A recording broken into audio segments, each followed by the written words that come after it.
I grew up in a huge Italian family. I'm talking 17 cousins minimum, and that's just the ones we talk to regularly. Every Sunday, no matter what's going on, we had dinner at my parents' house. It was tradition. Loud voices, too much food, Italian, mind you, someone always yelling about football or politics. It was chaos, but it was our chaos. Now, out of all my cousins, there's one who's always been different. I'll call him Vinnie. He never really hurt anyone, but he's deep into conspiracy theories. Like full-blown tinfoil hat stuff. Birds aren't real. The moon landing was filmed in a studio. Every mass event is an inside job to him. You name it, he believes it. Now, I don't totally blame him. I don't trust the government either. But sometimes it's too much. I humor him to a point, but I've told him straight up he needs to calm down when he gets in too deep with it.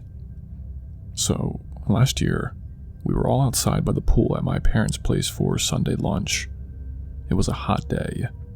Vinnie had his usual iced espresso in hand, pacing back and forth while going off about how pigeons are just government surveillance drones. He was especially animated that day, saying stuff like, "They charge on power lines," and "Ever notice how they stare at you?"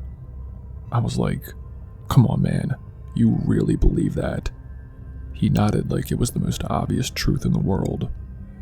I laughed and said, "Vin, I can't have this mindless conversation with you right now. I'm just trying to enjoy my food." Right after I said that, though, mid-sentence, he froze. I thought he was messing with me at first. He's done weird bits before. But then his left eye sort of drooped, and the cup he was drinking from shattered onto the patio. He slumped into the lawn chair behind him, completely still. His mouth was twisted, and he was breathing weird. We all jumped up. His sister started screaming. My uncle called 911. Paramedics showed up quick and rushed him to the hospital. Turned out it was a pretty bad stroke. He ended up staying in the ICU for a while, and he went through some heavy rehab. It scared the hell out of everyone. That night, I couldn't sleep. I kept replaying it in my head. One minute he's ranting about birds being fake, and the next, he's half paralyzed. It really messed with me. I was just sitting in my room, lights off, no TV on, just sort of zoning out and praying that he'd be okay. And that's when I heard it. A loud bang against my window. Not a knock or a tap, a full-on crack sound. It scared the shit out of me. I live on the first floor, and the window is maybe 5 feet from my bed. I jumped up, my heart pounding, and looked at the glass. There was a crack in the bottom corner, like something heavy had slammed into it. At first, I thought maybe one of the neighbor kids had thrown a baseball. I opened the window to look out. On the ground, right beneath the window, was a bird. Dead. A pigeon, I think. But it looked wrong. Like it had exploded. Blood, feathers, guts. It was just a mess. But here's the part that really messed me up. Among the feathers and the gore, there was a USB-C charging cable, like clearly intact, sticking out from the pile. And something else. What looked like a tiny camera lens or some kind of sensor. And it wasn't big, maybe the size of a shirt button, but it was there, no question. Streaked in blood and lodged into what I assumed was part of the bird's stomach. I just stood there, staring. I did not know what to think. I kept telling myself maybe the bird ate the cable. Maybe it somehow swallowed both things. Maybe it picked it up from some trash pile. That was the only explanation I could come up with. But even then, what are the odds it hits my window that night, while I'm thinking about Vinnie's crazy rant? A few weeks went by. Vinnie finally got discharged. His face doesn't fully work anymore. His mouth is sort of stuck in a half frown on the left side, but he's able to walk and talk again. I visited him when he got home, and we were chatting on the porch. Eventually, I brought up the whole thing. I told him about the bird, the window, the cord, the lens. He looked at me for a long time, then kind of laughed, but not in a happy way. He said, "Damn, I wish I remembered that day." I asked him what he meant, and he told me the stroke messed with his short-term memory. He doesn't remember anything from that entire Sunday. Not the lunch, not the birds, not even the argument that we had. I left his house feeling even more unsettled. I'm not saying I believe all birds are government drones. I still don't. But I'll never be able to explain that night. I saw that bird. I saw the cord. I saw that tiny lens. And I haven't told anyone else about it. Not even my parents. Because I don't want to sound like Vinnie. But I know what I saw.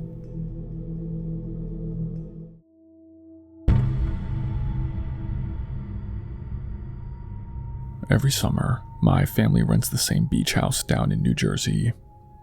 It's nothing fancy, but it's right near the shore, and big enough to fit a rotating door of cousins, aunts, uncles, who's ever around that week. It's chaotic in the best way. We grill, we drink, we fight over board games, and we all hit the beach as a group. That summer was brutally hot. I remember because we were all drenched in sweat before we even got down to the water. It had to be pushing 100 degrees that day. Everyone was packed up and ready to head down to the beach when my cousin Anthony said he'd catch up in like 20 minutes. He was staying with my aunt and uncle upstairs and said he needed to finish something. Whatever. I did not think anything of it. Now, I will say this. Anthony and I weren't super close. You know how every family has a cousin that you click with instantly? Well, he was not that. But we were cool though. We talked movies and that's pretty much how we bonded. I did not know much about his personal life, who he was dating, where he worked, none of that. But he was quiet, kept to himself, and always had good movie recommendations. About 30 minutes later, Anthony walks up to the beach, and I swear to God, he's wearing a full-on Levi's wool jacket. Like the kind you see in those Hallmark Christmas movies. Heavy, thick, brown wool with a fur collar. Meanwhile, I'm practically melting in a swimsuit and flip-flops. I thought he had lost his mind. My uncle was the first to say something like, "Anthony, what the hell are you wearing?" Everyone laughed, thinking it was a joke or some weird dare. But Anthony just said, "Don't worry about it," and kept walking toward our spot on the beach. I'll be honest, it was a little unsettling. I couldn't stop staring at him. The sun was literally beaming. Everyone was covered in sunscreen and sand, and there he was, sweating through his winter coat like it was mid-January. Eventually, everyone else went into the ocean, but I stayed back. I sat next to him and said, "Dude, it's almost 100 degrees. What's up with the jacket?" He looked at me, dead in the eyes, and said, "Look." He pulled open the left side of the jacket, just enough for me to see inside.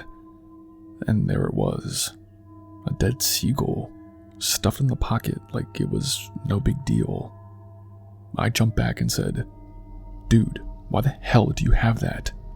He did not answer, just looked down at the sand and shook his head a little. Embarrassed, I guess. Then he stood up and started walking away, heading back toward the beach house. I sat there for a minute, trying to wrap my head around what I just saw. Then I went into the water and told my mom and the rest of the family. At first they did not believe me, thought I was messing around. But when I explained the jacket and how serious he was, my aunt and uncle got out of the water and headed back to the house to go talk to him. About an hour passed. The rest of us were still at the beach when my mom got a call from my aunt. She looked confused and then said, "They're heading home." Apparently, Anthony had been dating this girl, some girl none of us had ever met or even heard of about until that day. My aunt told my mom that the girl was into witchcraft or Wicca or whatever you want to call it. She had asked Anthony to catch a seagull, kill it, and bring it back to her so she could use it in some kind of hex or ritual against her ex-boyfriend. Yeah, I wish I was making that part up. I did not get all the details, but my aunt was clearly upset. She said she had no idea Anthony was mixed up in anything like that. They packed up their stuff that day and left before dinner. That was the last time I saw him. He did not come back to the beach house the next summer, or the one after that. He stopped coming to family gatherings altogether. No Thanksgiving, no Christmas, not even a quick birthday call. My mom says he's moved in with that girl and cut off almost everyone in the family. My aunt says she tries to reach out, but he barely answers his texts. But come on, that jacket, that bird, that blank look that he had on his face looking at the sand. We don't talk about it much. It's one of those weird family stories that gets brushed under the rug, unfortunately. But every time I go back to the beach, I remember it. And I wonder how someone can go from being your kind of close cousin to that. I hope he's okay. I really do. But man, that was one of the creepiest things I've ever seen.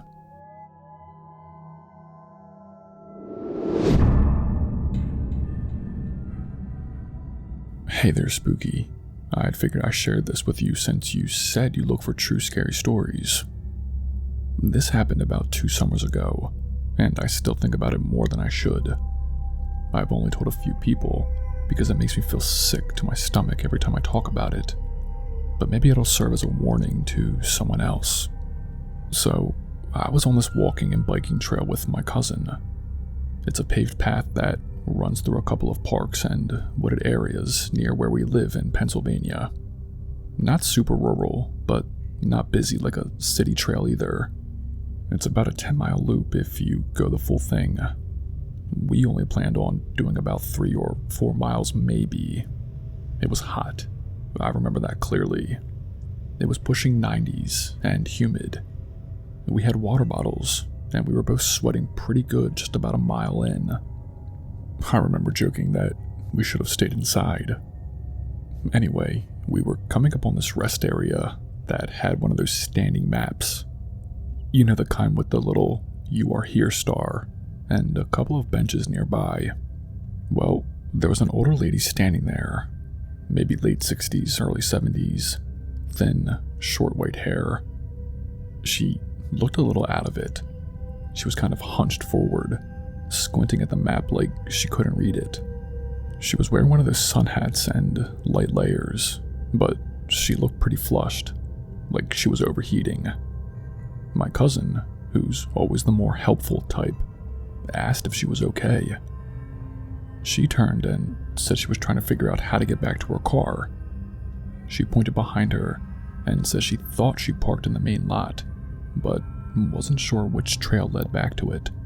She said she was too hot and tired to walk anymore, and asked if he could help her get there. It felt weird to me, I know, but not in a way that I could explain. Just off. I told my cousin we should both help, but she waved me off and said, "Oh no, you just keep enjoying your walk.